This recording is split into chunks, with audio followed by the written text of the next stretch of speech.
لله رب العالمين والصلاة والسلام على سيد الأنبياء والمرسلين نبينا محمد وعلى آله وأصحابه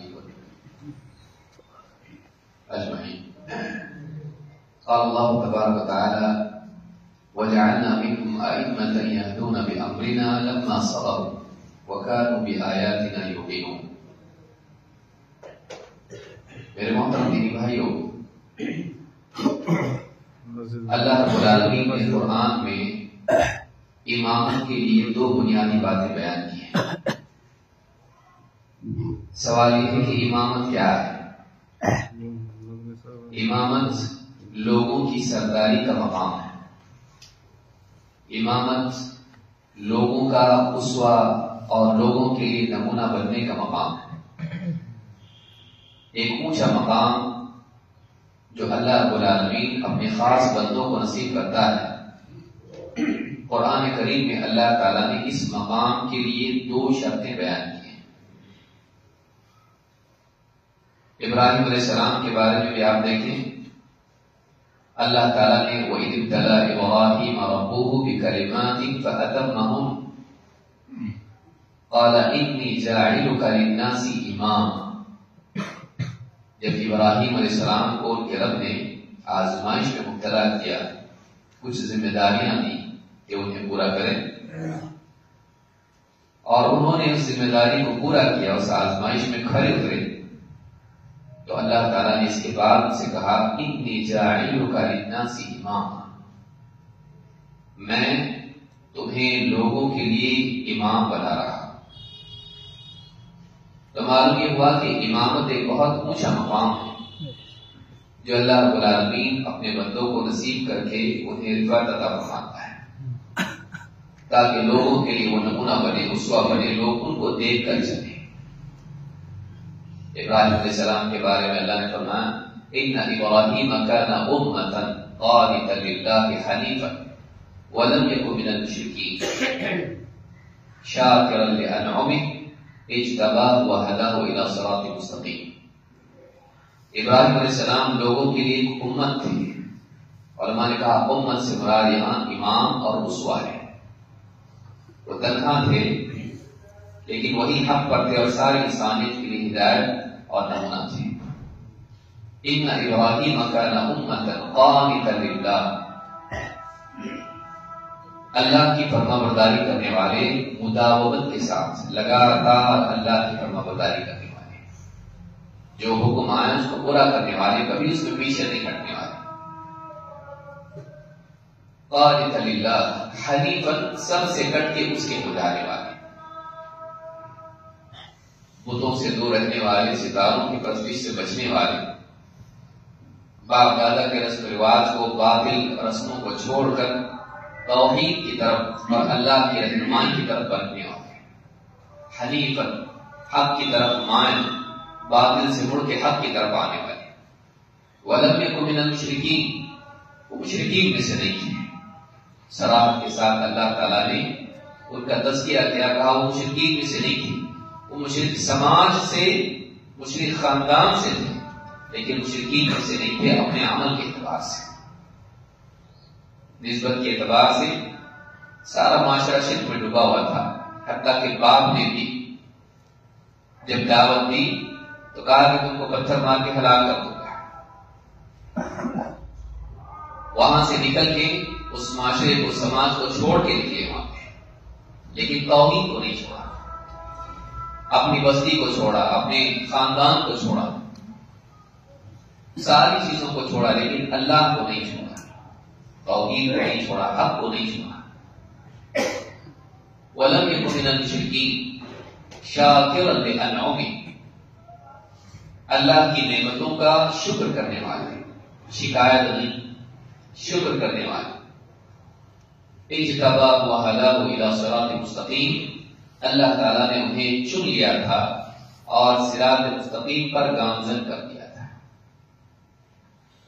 یہ ابراہیم علیہ السلام تھے جنہیں اللہ رب العالمین نے امامت کا مقام دیا۔ وَجَعَلْنَا مِنْهُمْ أَئِمَّةً يَهْدُونَ بِأَمْرِنَا لَمَّا صَبَرُوا وَكَانُوا بِآيَاتِنَا يُوقِنُونَ۔ بنی اسرائیل میں انبیاء اور سرداروں میں سے اللہ رب العالمین نے لوگوں کے لیے امام بنائے. وجعلنا منهم ائمة. یہ امام کیا کرتے تھے؟ یہ رہنما کیا کرتے تھے؟ یہدون بامرنا.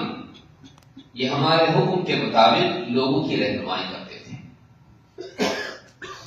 معلومات کے رہنما بننے کا حق اس کو ہے جس کی رہنمائی اللہ کی وحی کے تابع ہو. اللہ نے جو علم آسمان سے نازل کیا ہے اس علم کی روشنی میں لوگوں کی رہنمائی کی جائے. لوگوں کو زندگی گزارنے کا طریقہ، عقائد اور عبادات اور زندگی کے سارے معاملات پر رہنمائی کی جائے. اور دو چیزیں کیا اس کے آگے بیان کی کب یہ مقام ملا کہ وہ لوگوں کے رہنما بنے. لما صبروا وكانوا بآياتنا يوقنون. جب انہوں نے صبر کیا اور یہ وہ لوگ تھے جو ہماری آیتوں پر یقین رکھتے تھے. ابن تیمیہ رحمۃ اللہ علیہ فرماتے ہیں فبالصبر والیقین تنال الامامۃ فی الدین. صبر اور یقین وہ دو چیزیں ہیں جن کی بنا پر اللہ تعالی دین میں امامت کا مقام نصیب کرتا ہے. ایک انسان لوگوں کا رہنما بنے، لوگوں کی ہدایت کا ذریعہ بنے، لوگوں کے لیے خیر کا اسوہ بنے، نمونہ بنے. دو چیزیں جب پیدا ہوتی ہیں تو اللہ تعالیٰ کو اونچا مقام دیتا ہے. اگر ہم چاہتے ہیں کہ ہم کو مقام ملے تو ان دو چیزوں کا اہتمام اپنی زندگی میں ہم کو کرنا چاہیے. وہ دو چیزیں کیا ہیں؟ صبر اور یقین. اگر غور کیا جائے تو صبر کا مدار بھی یقین پر ہوتا ہے. جس درجے کا انسان کی زندگی میں یقین ہوتا ہے اسی درجے میں وہ صبر بھی کرنے والا ہوتا ہے.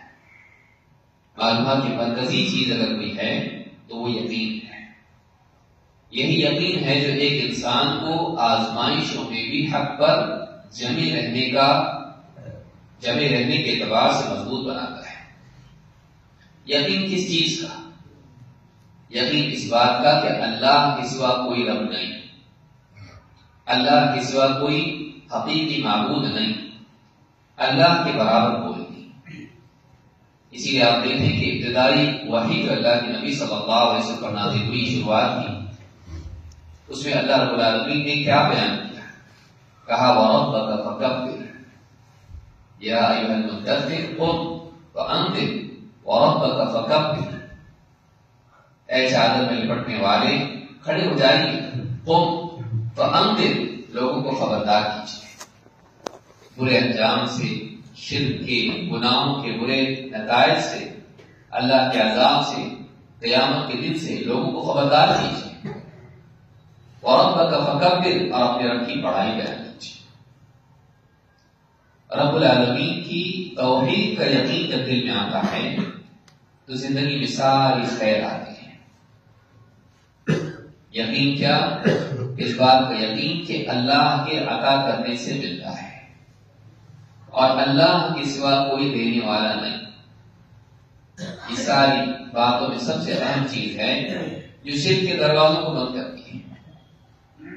جب یقین ہو کہ کہیں اور سے بھی ملتا ہے تو آدمی وہی جا کر سر جھکاتا ہے، وہی جا کر جھولی پھیلاتا ہے. جب یقین ہی ہو جائے کہ اللہ کے سوا کہیں سے کچھ ملنے والا نہیں، نہ اپنے فائدے کا حصول، نہ اپنے نقصان سے حفاظت اللہ کے سوا کہیں سے ملتی نہیں.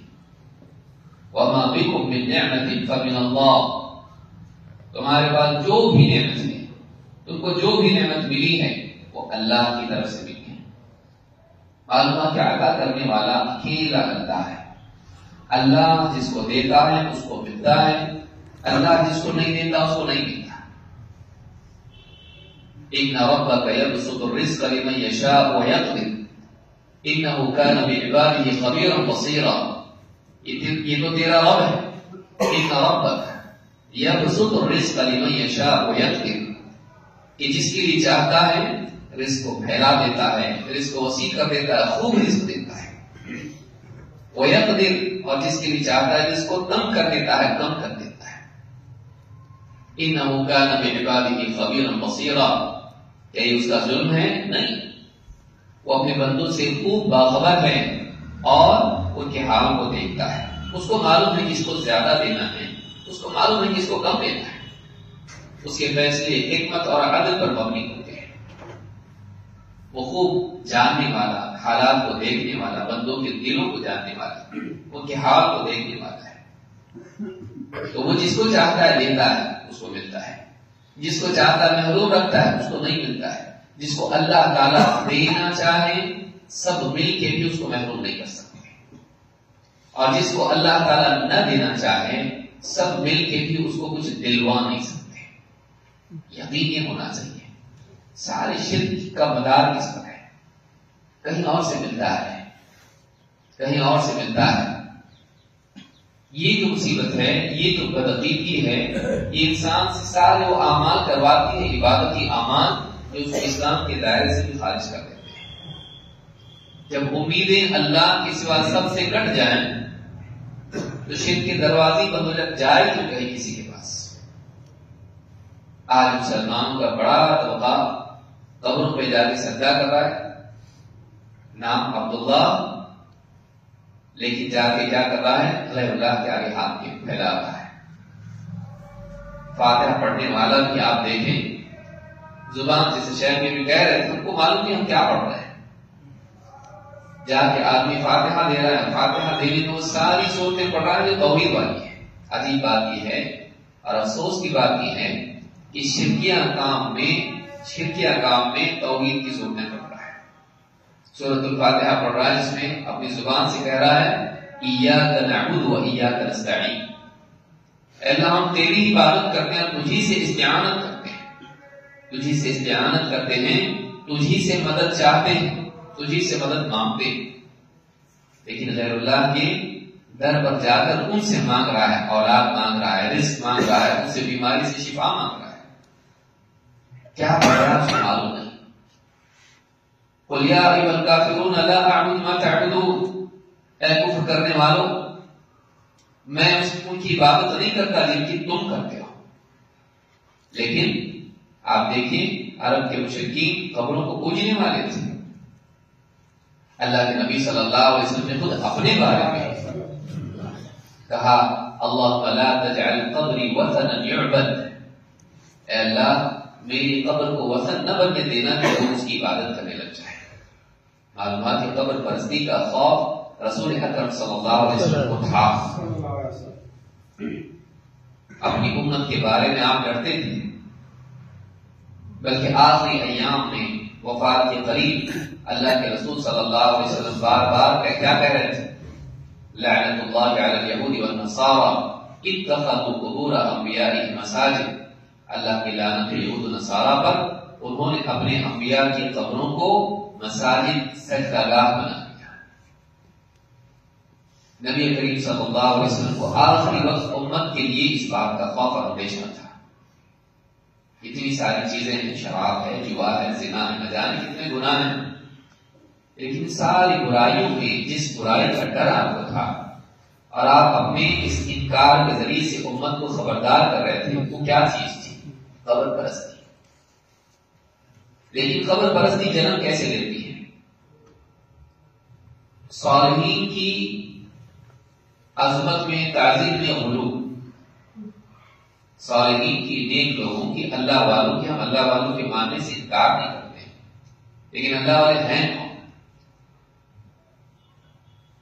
اللہ والے وہ ہیں جو ایمان اور تقوی سے متصف ہوں، ان کی زندگی میں ایمان، صحیح عقیدہ، ان کی زندگی میں پرہیزگاری ہو، اللہ کی نافرمانی سے، رسول اکرم صلی اللہ علیہ وسلم کی تعلیمات سے انحراف نہ ہو، اللہ اس کے رسول کی نافرمانی سے بچتے ہوں، حرام سے بچتے ہوں۔ اولیاء کو ہم بھی مانتے ہیں، لیکن اولیاء کا مقام اتنا بڑھا دینا کہ وہ معاملات جو اللہ کے ساتھ خاص ہیں ان کے لیے کر دینا، چاہے وہ ربوبیت کے معاملات ہوں یا الوہیت کے۔ ربوبیت کیا ہے؟ اللہ تعالی ہمارا رب ہے، وہ ہمارا خالق ہے، مالک ہے، رازق ہے، اور پوری کائنات کا نظام چلانے والا ہے۔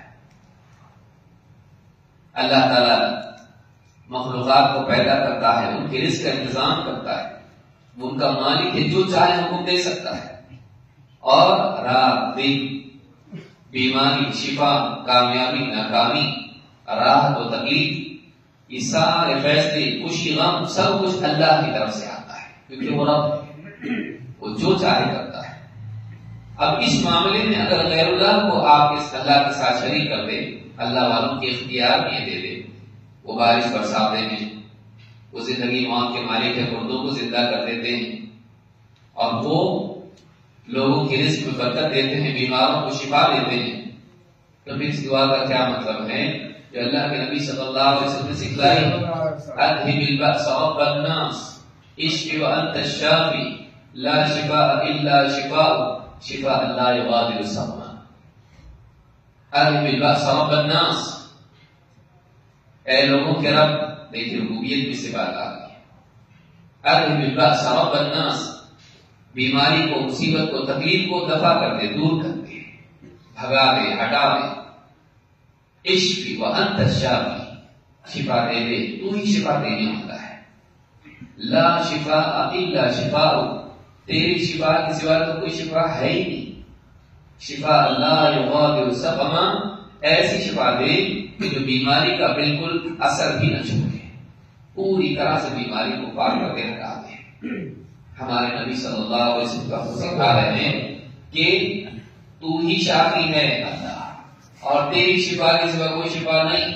لیکن آج بڑا طبقہ مسلمان کا ہے جو قبروں پر جا کر کوئی ناڑے باندھ رہا ہے، کوئی کڑے پہن رہا ہے، کوئی گلے میں تعویذ ڈال رہا ہے، کوئی گلے میں وہاں کی درگاہ کی جو ہے مٹی لگا رہا ہے، اور یہ سمجھتا ہے وہاں کا پانی پی کے قبروں کو دھو کر یہ سمجھتا ہے کہ اللہ تعالیٰ سے اس سے شفا ملتی ہے، بلکہ بعض اوقات بابا شفا دیتے ہیں۔ ربوبیت کا یقین، اللہ کے سوا کوئی رب نہیں، الوہیت، اللہ کے سوا کوئی عبادت کے لائق نہیں، دعا اللہ سے کی جائے کیونکہ دعا عبادت ہے۔ اللہ کے نبی صلی اللہ علیہ وسلم فرماتے ہیں الدعاء والعبادہ، یہ فرمایا افضل العبادہ الدعاء، ساری عبادات میں سب سے افضل عبادت دعا ہے۔ اب آپ دیکھیں دعا آدمی غیر اللہ سے کرتا ہے، یقین یہ ہو کہ اللہ کے سوا کوئی دینے والا نہیں، ربوبیت اور الوہیت کا اعتقاد ہو کہ اللہ کے سوا کوئی عبادت کے لائق نہیں، چاہے کتنا ہی بڑا کیوں نہ ہو۔ بگاڑ کہاں سے آتا ہے؟ جب اللہ کے اولیاء کو آدمی اللہ کے برابر کر دیتا ہے، اتنی تعظیم ان کی کہ اللہ کے برابر کر دیا، کہیں ربوبیت میں کہیں الوہیت میں۔ رسول اکرم صلی اللہ علیہ وسلم کے زمانے میں ایک شخص آپ کے پاس آیا اور کہا ما شاء اللہ وما شئت، ہوگا تو وہی جو اللہ چاہے اور آپ چاہیں، ہوگا وہی آزادی کا تجربہ اچانک ہوگا۔ رسول اکرم صلی اللہ علیہ وسلم سے بڑھ کر کس کا مقام ہو سکتا ہے بندوں کے؟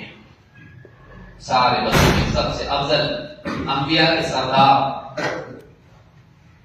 سید ولد آدم، جو قیامت کے دن بھی ہوں گے، اور معراج کی رات میں اللہ نے انبیاء کی امامت کرا کے لوگوں پر ثابت کر دیا کہ سب کے امام ہیں۔ لیکن آپ کے پاس آدمی آتا ہے، کہتا ہے ما شاء اللہ وما شئت، ہوگا تو وہی جو اللہ چاہے اور آپ چاہے۔ آپ نے اس شخص کو کیا کہا؟ بالکل ٹھیک کہا نہیں، آپ نے اس کو ڈانٹا، کہا اجعلتنی واللہ عدلا، کیا تم نے مجھ کو اللہ کے برابر کر دیا؟ معلوم کہ اگر مشیت میں بھی اس طرح سے جملہ کہیں، اللہ کو مانتے ہوئے کہہ رہا ہے نا، اللہ کا انکار تھوڑی نہ کر رہا ہے، اور اللہ کے بعد ذکر کر رہا ہے، اللہ کے بعد ذکر کر رہا ہے جو اللہ چاہے اور آپ چاہیں۔ لیکن پھر بھی اللہ کے نبی صلی اللہ علیہ وسلم نے اس کو پسند نہیں کیا، کیوں؟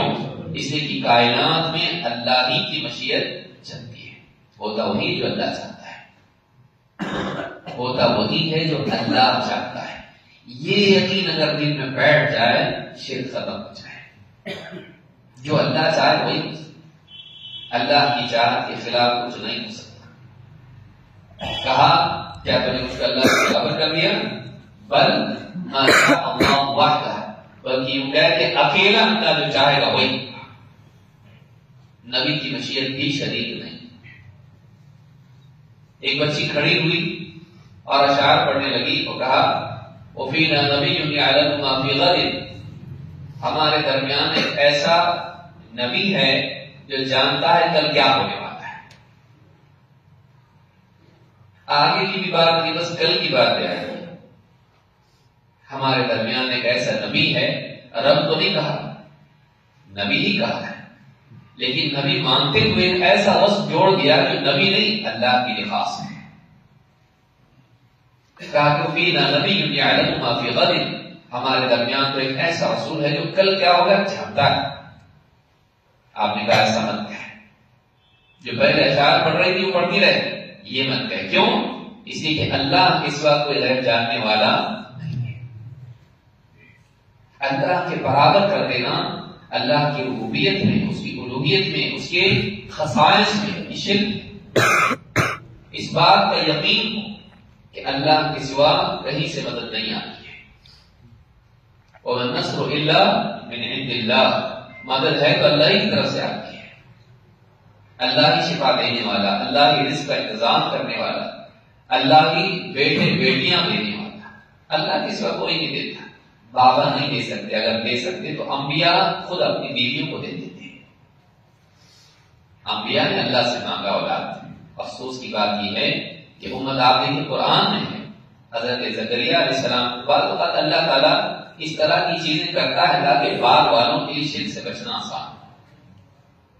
اللہ کے یہاں کمی نہیں، لیکن اللہ تعالیٰ بعض اوقات اپنے اونچے بندوں کو بھی محروم رکھتا ہے تاکہ لوگوں کو معلوم ہو اتنا اونچا ہونے کے بعد بھی اللہ کے دیے بغیر نہیں ملتا ہے.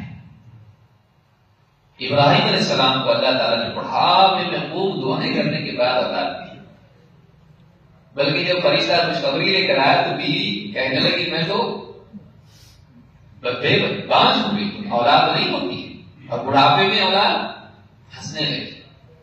زکریا علیہ السلام میری بیوی بانجھ ہے اور میں بوڑھا ہو چکا ہوں. آپ دیکھیں لیکن اللہ تعالیٰ نے دیا.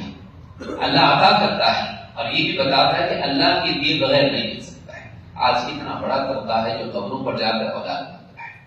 یقین کی خرابی، یقین کی خرابی. سب سے پہلے یقین کا سدھار ضروری ہے. اس لیے کہ انسان کا یقین اگر صحیح ہو جائے زندگی صحیح ہو جاتی ہے. اللہ کے نبی صلی اللہ علیہ وسلم فرماتے ہیں الا ان فی الجسد مضغۃ اذا صلحت صلح الجسد كله واذا فسدت فسد الجسد كله الا وهي القلب. آدمی کے جسم میں گوشت کا ایک ٹکڑا ہے، اگر وہ صحیح ہو جائے، اس میں سدھار آ جائے، پورے جسم میں سارے اعمال میں سدھار آ جاتا ہے. اگر اس میں بگاڑ آ جائے سارے جسم میں بگاڑ پیدا ہو جاتا ہے. اور جان رکھو کہ وہ آدمی کا دل ہے. دل صحیح ہو جائے جسم صحیح ہو جاتا ہے. یقین صحیح ہو جائے، ایمان صحیح ہو جائے، عقیدہ صحیح ہو جائے، اعمال صحیح ہو جاتے ہیں. یہ سارا اعمال کا بگاڑ کیوں دکھائی دے رہا ہے؟ شرک کے اعمال کیوں آ رہے ہیں؟ اس لیے کہ کہیں نہ کہیں یقین میں خرابی ہے. بھائی ہم لوگ بہت گناہگار ہیں اور ہماری دعائیں قبول نہیں ہوتی ہیں. ہمارے گناہوں کی وجہ سے اللہ ہم کو نہیں دیتا ہے. بابا کی در پر جائیں گے، ان سے گزارش کریں گے، سفارش کریں گے، وہ ہماری اللہ کے پاس سفارش کریں گے اور ہمارے مسائل حل ہوں گے. اللہ نہیں دے رہا ہے، بابا کے بعد وہ ہے کہ نعوذ باللہ اللہ سے زیادہ رحیم وہ ہے، اللہ سے زیادہ رحیم ہے. کہ اللہ رب العالمین کو بندوں کو قبول نہیں کرتا ہے اگر پلٹ کے آئیں، لیکن بزرگان دین قبول کرتے اپنی قبروں میں سے. زیادہ رحم والا کام ہے، جبکہ ہمیں بتایا جا رہا ہے کہ سب سے زیادہ وہ ارحم الراحمین، سب سے رحم کرنے والوں میں سب سے رحم کرنے والا اللہ ہے. یقین کی خرابی ہے جو انسان کے اعمال کی خرابی پیدا کرتی ہے. تو سب سے پہلی چیز امامت کے لیے ضروری ہے کہ یقین صحیح ہو، اللہ کے برابر کسی کو مقام نہ دیا جائے. اسی لیے اللہ نے سب سے پہلے کس کا حکم دیا؟ وَرَبَّكَ فَكَبِّرْ، رب کی بڑائی کر. اللہ سب سے بڑا ہے. آدمی اذان میں سنتا ہے، نماز میں بولتا ہے، لیکن آپ دیکھیں کہ اللہ سب سے بڑا ہے کہتے ہوئے آدمی غیر اللہ کے لیے ذبح کر رہا ہے اللہ کے برابر کر کے. اس کو تو شرکیات سے بچنے کے لیے ضروری کہ یقین صحیح ہو. اگر ہم لوگوں کے دلوں میں اللہ کی بڑائی بٹھا دیں تو بہت ممکن ہے کہ بہت سارے لوگ جو شرک میں پڑے ہوئے ہیں وہ واپس سے اللہ کی طرف لوٹ آئے اور شرک کو چھوڑ دیں. توحید ربوبیت وہ ذریعہ ہے جس کے ذریعے سے توحید الوہیت مضبوط ہوتی ہے۔ دوسری چیز امامت کے لیے صبر ہے۔ ہمارے دلوں میں پہلی بات سمجھ میں آئی کہ یقین ہونا چاہیے۔ اب یقین میں اور بہت ساری چیزیں ہیں۔ اللہ کی مدد حق کے ساتھ ہے، چاہے ہم تھوڑے ہی کیوں نہ ہوں، اللہ مدد کرنے پر آئے۔ وَإِن يَمْسَسْكَ اللَّهُ بِضُرٍّ فَلَا كَاشِفَ لَهُ إِلَّا هُوَ، اگر اللہ تعالیٰ کی طرف سے کوئی تکلیف تجھ پر آئے، اللہ کوئی تکلیف ڈالے، اللہ کے سوا اس تکلیف کو کوئی ہٹانے والا نہیں۔ وَإِن يُرِدْكَ بِخَيْرٍ فَلَا رَادَّ لِفَضْلِهِ، اور اگر اللہ تیرے لیے اپنے فضل کا ارادہ کرے تو کوئی اس کو پلٹانے والا نہیں۔ تو ایک انسان اس بات کا یقین رکھے کہ اللہ ہی دینے والا ہے، اور اللہ تعالیٰ محروم کر دے تو کوئی نہیں دے سکتا ہے۔ اللہ ہی بچانے والا ہے، اگر اللہ تعالیٰ کی طرف سے حفاظت ہٹ جائے کوئی بچا نہیں سکتا ہے۔ إِن يَنصُرْكُمُ اللَّهُ فَلَا غَالِبَ لَكُمْ، اگر اللہ تمہاری مدد پر ہو تو تم پر کوئی غالب نہیں آ سکتا ہے۔ یہ یقین اہل حق میں ہونا چاہیے، ایک بندے کے دل میں یقین ہونا چاہیے، یقین اس کو جمائے رکھتا ہے۔ ہم تھوڑے ہوں، ہم کمزور ہوں، سیاسی اعتبار سے، مال کے اعتبار سے اور دنیاوی اعتبار سے، چاہے جتنے کمزور کیوں نہ ہو، اگر ہمارا ایمان مضبوط ہے تو باہر کی کمزوری کا کوئی نقصان نہیں۔ باہر کی کمزوری کوئی معنی نہیں رکھتی ہے۔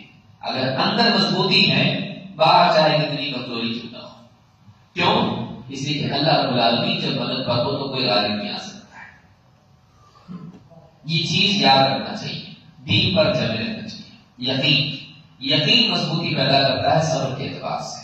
دوسری چیز صبر ہے، جمے رہنا، تکلیف دین کی خاطر برداشت کرنا۔ بعض اوقات انسان شرک چھوڑ کے آتا ہے،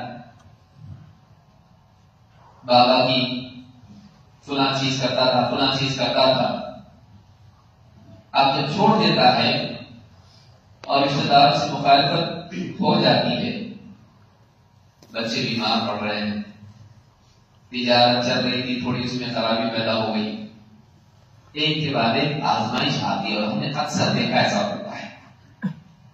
یہ اس کی آزمائش ہوتی ہے، اس کا امتحان ہوتا ہے۔ اس میں پار ہوگا کامیاب، اس میں پھسل جائے گا، پیچھے ہٹ جائے گا ناکام۔ اکثر ہم نے دیکھا ہے کہ لوگ جب شرکیہ زندگی چھوڑ کر توحید کی طرف آتے ہیں تو ایک کے بعد ایک پریشانیاں آنے لگتی ہیں۔ یہ ان کے لیے ایک امتحان ہوتا ہے کہ اب یہ کھڑا سونا ہے یا نہیں، اب معلوم پڑے گا۔ سونے کو آگ میں ڈالے تو کیا ہوتا ہے؟ خالص ہو جاتا ہے۔ تو اب رشتے دار سے بات، دیکھو آپ نے کہا تھا نہیں، تم چھوڑ دو گے تو ایسا ہوگا، بابا کی طرف سے تم پر کیا ہے؟ مصیبت آ رہی، بابا ناراض ہے، لعنتیں تم پر ہو رہی ہے۔ ہم تو کہہ رہے تھے دیکھو تم نے چھوڑ دیا تھا، ہر سال 11ویں کرتے تھے، اب نہیں کیا، دیکھو اب کیا مصیبت آ رہی ہے۔ اب بعض اوقات لوگوں کی باتیں اس کے دل پر اثر کرتی، اس کی یقین کو کمزور کر دیتی ہے، اور آدمی پھر اسی زندگی میں لوٹ جاتا ہے جس زندگی میں پہلے تھا۔ ہمیشہ دیکھیے یہاں بھی یقین ہی خراب ہوا، زندگی خراب ہوئی، جمے رہنا چاہیے۔ میں ہمارے ایک دوست کو جانتا ہوں، بچہ بہت سخت بیمار تھا، ڈاکٹر بھی ہاتھ اٹھانے میں تھے۔ بعض لوگوں نے کہا تھا کہ بھائی یہاں فلاں جگہ چلو، گناہ ہم لوگوں پر، جو بھی کرنا ہے ہم لوگ کر لیں گے، بچے کو بھی نقصان پہنچاتے ہو۔ انہوں نے اس وقت ایک جملہ کہا تھا، میرا بچہ مر جائے چلے گا لیکن میں شرک نہیں کروں گا۔ وقت سے پہلے تو مرنے والا نہیں، مر جائے چلے گا لیکن میں شرک نہیں کروں گا۔ اس کو استقامت اور اس کو ثواب کہتے ہیں۔ یہ مضبوطی زندگی میں ہونی چاہیے کہ میں مر جاؤں گا لیکن شرک نہیں کروں گا۔ دنیا کی مصیبتیں، دنیا کی پریشانیاں کس پر نہیں؟ دنیا کا سب سے زیادہ شرک کرنے والا اس پر بھی ہے، اور سب سے زیادہ توحید پر جمع ہوا اس پر بھی ہے۔ مصیبتیں دنیا میں کوئی ایک آدمی بتائیے جس پر پریشانی نہیں آتی ہے، تو پھر ہم شرک کر کے پریشانی میں کیوں جائیں؟ ہم توحید پر رہ کر پریشانیاں برداشت کر لیں گے، اس پر اللہ تعالیٰ ہمارے لیے اجر ثواب رکھے گا اور اس میں ہم کو اونچا مقام دے گا۔ لہذا یہ بہت اہم چیز ہے کہ ایک انسان مصیبتوں پر صبر کرے، برداشت کر لے، اس کو جمع رہے، برداشت بھی کرے اور جمع رہے۔ جب توحید کی طرف آئے، سنتوں کی طرف آئے، خاندان مخالف ہو جاتا ہے، سسرال والے کبھی مخالف ہو جاتے ہیں، کبھی دوست احباب مخالف ہو جاتے ہیں، اور آدمی دیکھتا ہے کہ ان سب کی مخالفت برداشت کرنا میرے بس کی بات نہیں ہے۔ کبھی لوگ تانا دیتے ہیں، لوگ بدتمیزی بھی کرتے ہیں، مار پیٹ ہو جاتی ہے، آدمی ڈھیلا پڑ جاتا ہے، کمزور ہو جاتا ہے۔ آدمی کو مضبوط رہنا چاہیے۔ اللہ نے فرمایا، ایک ہی آیت میں دونوں چیزیں جمع کی، اللہ نے کہا فاصبر ان وعد اللہ حق ولا يستخفن الذين لا يوقنون ولا يستخفن الذين لا يوقنون فاصبر ان وعد اللہ حق۔ اے نبی صبر کیجیے، اللہ کا وعدہ سچا ہے۔ اللہ نے جو وعدہ کیا ہے نصرت کا، غلبے کا، کامیابی کا، نجات کا، اللہ کا وعدہ سچا ہے۔ وَلَا يَسْتَخِفَّنَّ الَّذِينَ لَا يُقِنُونَ، اور جو لوگ یقین نہیں رکھتے ان کی بے یقینی انہیں کمزور نہ کر دے۔ ان کی بے یقینی اے نبی آپ کو کمزور نہ کر دے، ہلکا نہ کر دے۔ بعض اوقات دوسروں کی بے یقینی، دوسروں کے تانے ہمارے دلوں پر اثر کرتے ہیں۔ دیکھو تم تو برباد ہونے والے، ابھی تھوڑی بربادی آئی ہے، ابھی بیمار پڑے ہو، مرے گا ابھی بچہ، ابھی تجارت ابھی تھوڑی کم ہوئی ہے، دیکھو پوری تجارت چوپٹ ہو جائے گی۔ لوگوں کی اس طرح کی جو باتیں ہیں یہ ہمارے دل پر اثر کرتی ہیں۔ اللہ نے کہا فاصبر ان وعد اللہ حق، جمے رہیے، اللہ کا وعدہ حق ہے، اللہ کا وعدہ سچا ہے۔ اللہ نے جو وعدہ کیا ہے کہ توحید والوں کے لیے غلبہ ہے، ایمان والوں کے لیے غلبہ ہے، یہ وعدہ سچا ہے۔ اللہ تعالیٰ قرآن کریم میں فرماتا ہے وَإِن تَصْبِرُوا وَتَتَّقُوا لَا يَضُرُّكُمْ كَيْدُهُمْ شَيْئًا، اگر تم صبر کرو اور بچتے رہو، شرک سے، کفر سے، گناہوں سے بچتے رہو، ان کی چالیں تمہیں کچھ نقصان نہیں پہنچا پائیں گے۔ اللہ تعالیٰ نے فرمایا وَلَا تَحْزَنُوا وَلَا تَهِنُوا وَلَا تَحْزَنُوا وَأَنْتُمُ الْأَعْلَوْنَ إِن كُنتُم مُؤْمِنِينَ، تم ہمت مت ہارو، غمگین نہ ہو، تم ہی غالب رہو گے اگر تم ایمان رکھتے ہو۔ معلومات کے غلبے کے لیے باہر کی چیزوں سے زیادہ اندر کی چیز کی مضبوطی ہونا چاہیے۔ ہمارا ایمان اگر مضبوط ہے اللہ تعالیٰ ہم کو مغلوب نہیں کرے گا۔ اللہ تعالیٰ سب کو سمجھتا فرمائیں، اور یہ دو چیزیں ہم یاد رکھیں۔ اللہ تعالیٰ نے فرمایا کہ امامت کے لیے دو چیزیں ہیں، ایک صبر اور دوسرے یقین۔ اس کو یاد رکھیں گے، ایک صبر ہے اور دوسرے یقین۔ صبر ہے دین پر جمے رہنا، سیدھے راستے کو نہیں چھوڑنا، برداشت کر لینا اللہ کی خاطر، اور یقین یہ ہے اللہ اور اس کے رسول نے جو باتیں بتائی ہیں ان کو دل میں جگہ دینا، اور یقین کے ساتھ اوپر زندگی بھر عمل پیرا ہونا۔